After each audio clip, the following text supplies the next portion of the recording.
Hello, my name's Ivan and I enjoy writing stories, and this story is called Archie and His Cream Cakes. Big Archie, aged 70, stood behind the community council table with the rest of the committee. With strength and stability, he was the rock. He had the same build as the cattle he once raised on his farm before retiring. The force he had as a farmer had not left him.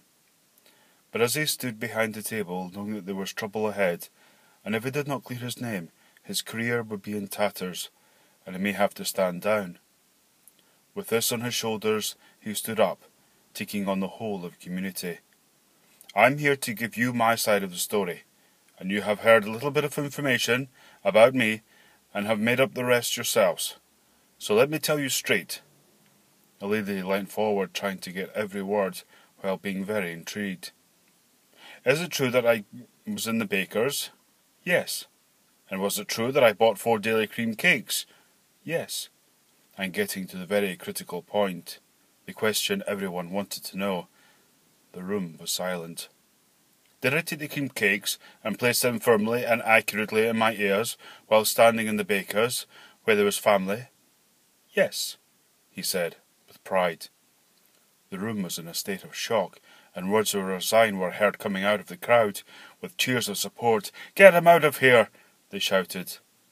But Archie stood his ground like a true chairman of the board.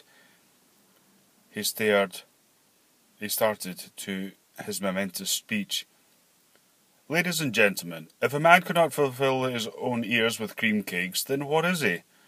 A man that is unfulfilled in life, someone that is unable to express his true desires, a man that is unable to fulfill his dreams. It's not for you to say what is right for someone and wrong for someone else. The line between moral and immoral is very thin, and what is moral to you may be completely immoral to someone else. There is no grounds for me to resign. We must open ourselves to new possibilities of where we can get pleasure from." There was a single voice from support from a drunken man. "Hear, hear," he slurred. Prematurely, Archie smiled, thinking they had won him over.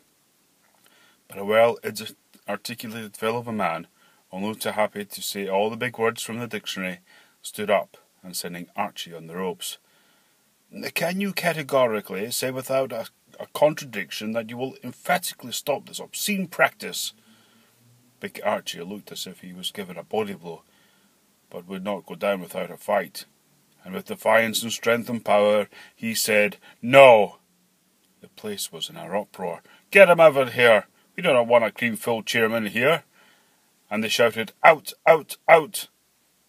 Every member of the committee table was feeling very uncomfortable sitting next to a man that does such things in public.